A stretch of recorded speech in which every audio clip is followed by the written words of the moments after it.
Hello and hello everyone, welcome back my YouTube channel medical and health study. So guys, कैसे हैं आप लोग? I hope अच्छे होंगे। तो फ्रेंड्स, अभी नवरात्रि का पर्व चल रहा है, तो हमारी तरफ से आप सभी को हैप्पी नवरात्रि। क्योंकि अभी आज सप्तमी है, कल अष्टमी, इसके बाद दशहरा होने वाला है। तो आप सब बहुत अच्छे से दशहरा मनाइए और खुश रहिए। तो फ्रेंड्स, आज हमारा टॉपिक है कि अगर कोई महिलाएं प्रेग्नेंट हैं, क्योंकि आप सबको पता है कि करवा चौथ का व्रत आने वाला है जो 1 नवंबर को है। तो हम उसके बारे में जानकारी देंगे आपको कि जो प्रेग्नेंट महिलाएं हैं वो व्रत रखें या ना रखें, किस स्थिति में व्रत रखें और किस स्थिति में वो व्रत ना रखें। तो चलिए अपना वीडियो शुरू करते हैं। तो फ्रेंड्स, प्रेगनेंसी में हमें अपने जो हमारी डाइट है उसमें ख़ास ख्याल रखना चाहिए। और प्रेगनेंसी टाइम में व्रत रहना है तो आप व्रत रख सकते हैं, लेकिन उसका एक रीज़न है। जो प्रेग्नेंट महिलाएं हैं वो किस स्थिति में व्रत रहें।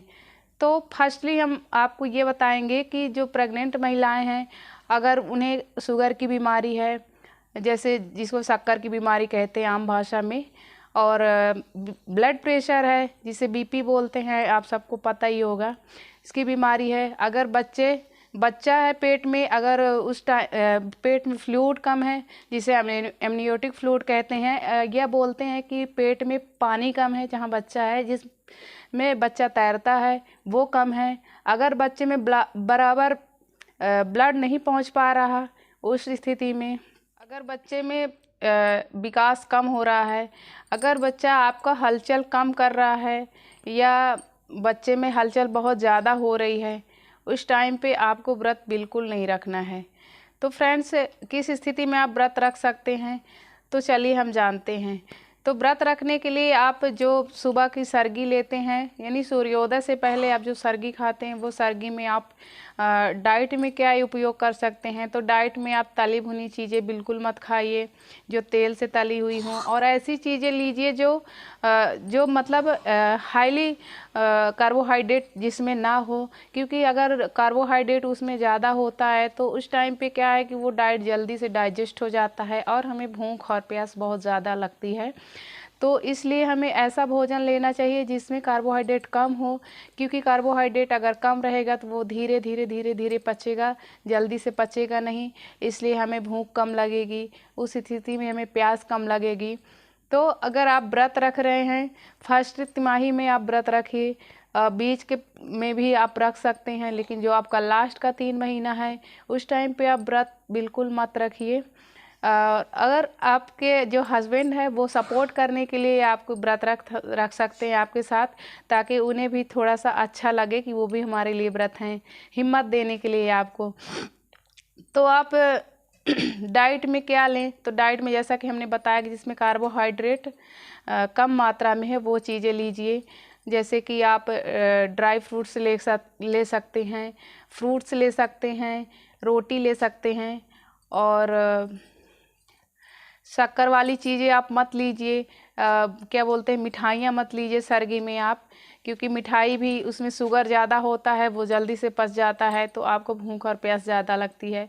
इस टाइम पे आपको धूप में नहीं जाना है, आपको रेस्ट लेना है। आप कम से कम 2 से 3 घंटे आराम से रेस्ट कर सकती हैं उस टाइम पे आपको, क्योंकि ज़्यादा आप रेस्ट करोगे तो आपको भूख नहीं लगेगी, एनर्जी वेस्ट नहीं होगी। क्योंकि अगर आप ज़्यादा काम करोगे, इधर उधर भाग दौड़ करोगे, तो आपको ज़्यादा भूख लगेगी, आपकी एनर्जी ज़्यादा लॉस होगी, इस वजह से आपको भूख और प्यास ज़्यादा लगेगी।